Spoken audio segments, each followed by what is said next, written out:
Hey, what's up, gang? Eric here for a very American patriotic episode of Eric talks about stuff that's patriotic. So, I got my blue jeans on, my butt jeans, faded blue jeans. I got my kicks on. I got my gear. I got my Minnie Mouse, patriotic Minnie Mouse all up in the hill. We got the rockin' glow sticks and everything. We're ready to do this. We got my Lilo and Stitch hat on. We're looking real good right now. We got these. For some reason, we got a V sign. Doing it real. What we're going to be doing today for America, since it was just Memorial Day, we're going to be doing a American history lesson. So, we got my dad, Stephen Andrew Hauser over there, biking, listening to some Aussie boys play some AFL, Australian rules football. But we're going to keep it American and patriotic over here, because we can listen to those guys do that stuff from across the globe on our telecommunication systems. So while we're doing our exercise and whatever, that's our freedom. Anyways, what we're going to be doing is going into chapters 5 and 6 out of a textbook. I took some notes out of an American history lesson in college.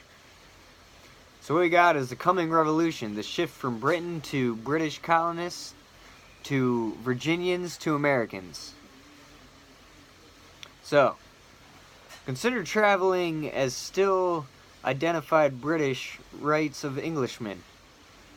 Parliament questions geography of English liberty. You born and live and die as Americans. You give up your rights to prosper outside of the crown and direct control. The intrinsic difference to reassess relationships of the new colonial identity. And then, were they treated unfairly, or were they independent to exercise differences in nationalism which they identified with, not based on the rules of the crown? So there was the 7 Years' War, which was the turning point, which was the concept of the American identity, which was from 1754 to 1761, which was the first global conflict of Europe, the Caribbean, and North America. It dislodged the French from Pennsylvania and cut off the trade in the Mississippi, the Great Lakes, and fought by American colonists, not the British naval. Captain George Washington at Fort Necessity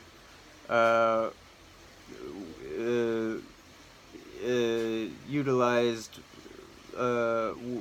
was there when the French utilized Indians only for traders, etc., and they were allies to stop colonization, but they were retreated to Pennsylvania, where they met General Edward Braddock at Fort Duquesne. So the turning point was to the direct British ruling, which was less constricted, government officials concerned with the War of the 7 Years. It started in 1759. One of the main turning points was when the officers sent the British and more weapons, and the colonists had to figure out how to combat the natives at the Huston regime, western Pennsylvania. In 1761, the French had to give up during the Treaty of Paris, when that was signed. And in 1763, the British control of Louisiana and the East and West Florida was taken, and the collected identity was built around the common enemy in the Ohio Valley and the Great Lake Revolt.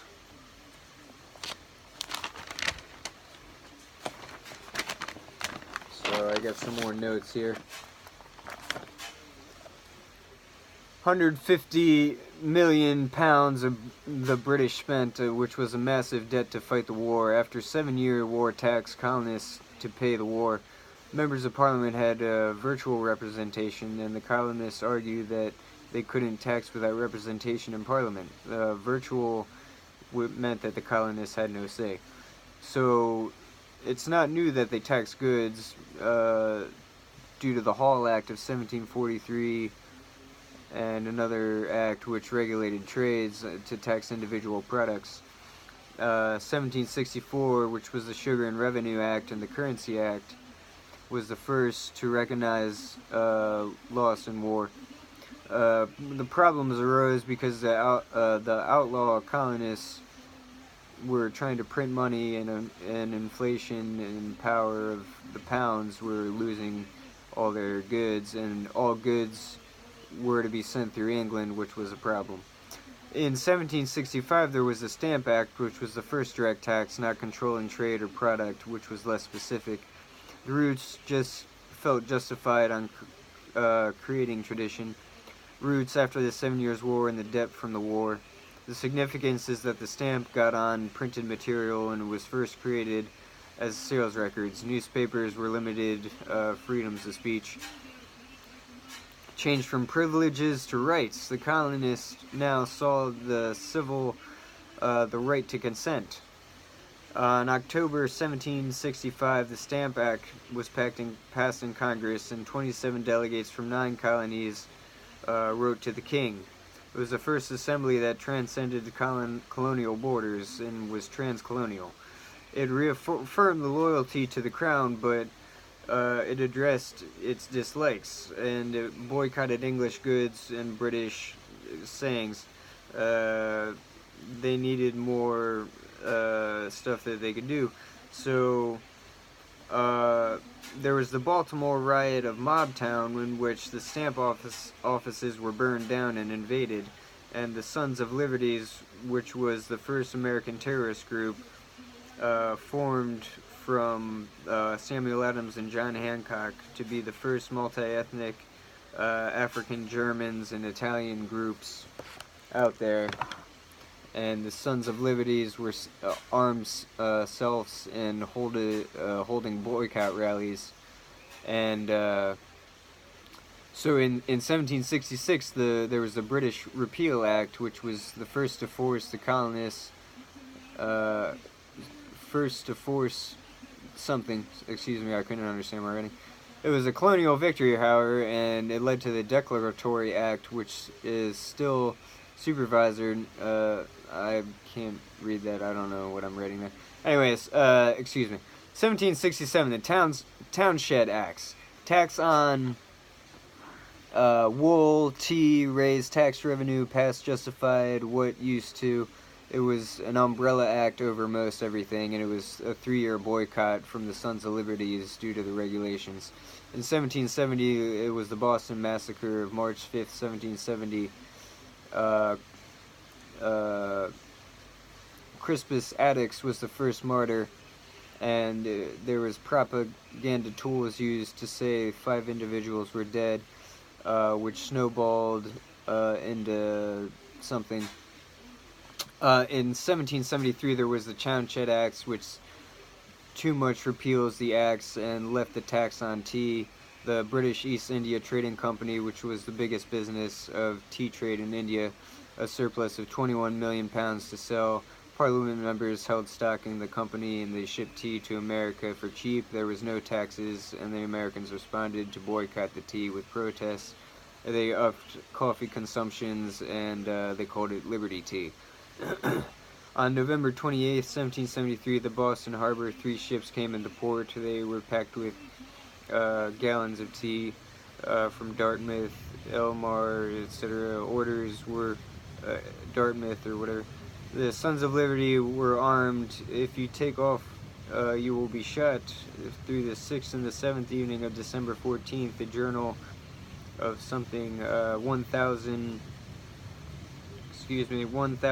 people, individuals went in disguise. They unloaded 30.5 chests tea overboard, and each chest had 140 pounds of tea in it. That was equal to 10,864,000 servings of tea or something, which was the Boston Tea Party. And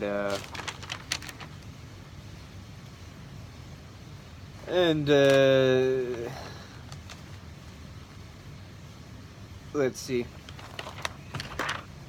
Excuse me.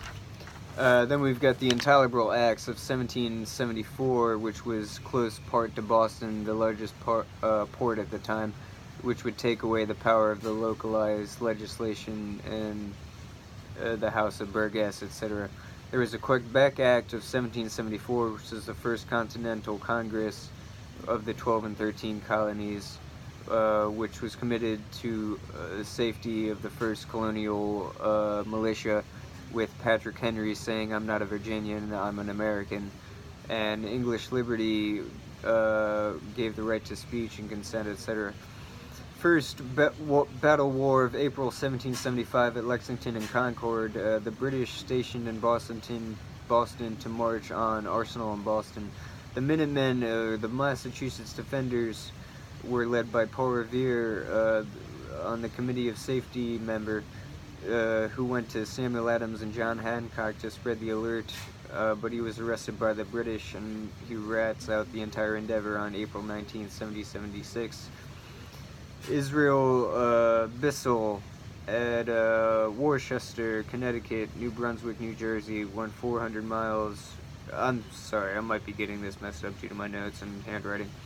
Anyways, there was skirmishes between the Americans, guerrilla tactics, and the British, and they retreated to Boston, where, excuse me. I'm going to skip ahead to Thomas Paine writes Common Sense in January 1776, 1775 to Americans. Concept identity as people, common rights, who is ruled and who has the rules.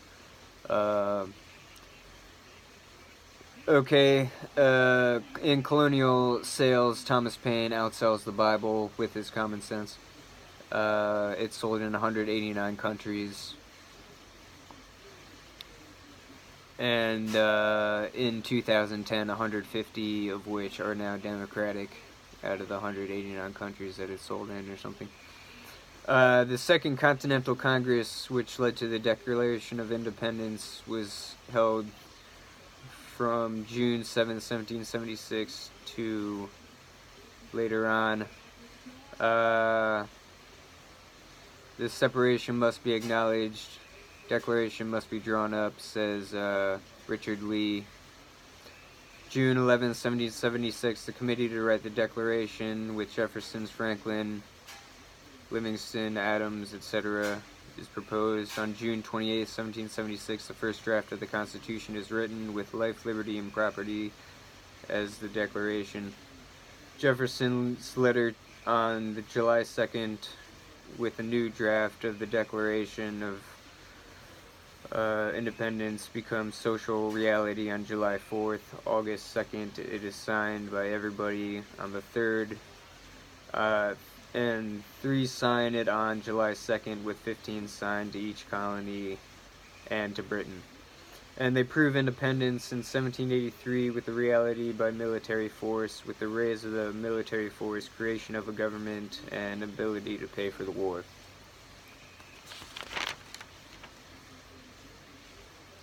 So, they raised a military force. In 1776, there was the Continental Army and Navy, First National Army and Navy, from VA George Washington. Advantage adapted to guerrilla tactics, uncivilized, no land well, more well than British. Disadvantages, they couldn't create the weapons as quickly. They created a government, however, where they could break ties with Britain and establish a post office to pay for express communication. They created a navy under direct control of Continental Congress, established a diplomatic corps. Benjamin Franklin was sent to France for diplomatic reasons. John Adams was sent to Belgium for banking of the world industry in the Ottoman Empire to recognize the independence of America, which sent a letter back to economic ties between Spain, Portugal, France, Russia, the Pope, etc., which all recognized the independence of America. And then they were able to pay for the war. Congress said they cannot tax, but colonies could create in-state taxes, and they could buy and sell war bonds. And most of the money came from Europe through a loan from Belgium initially. So that's some American history for you. So, thanks everybody.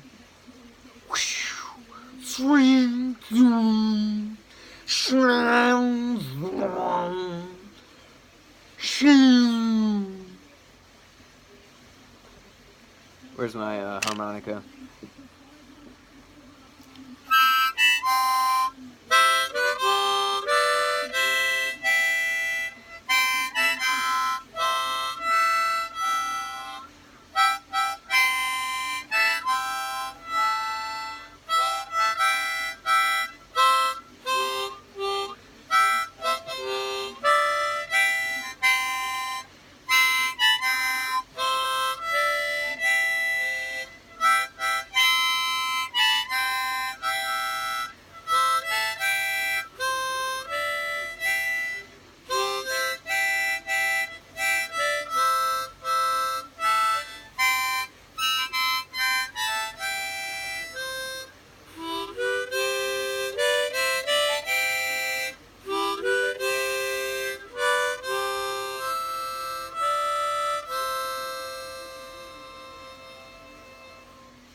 Minnie Mouse.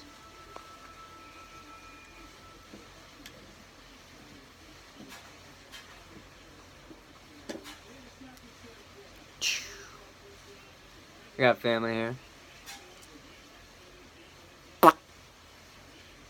Anyways, take care, everybody. Peace. Get some pizza or something. And a cheeseburger.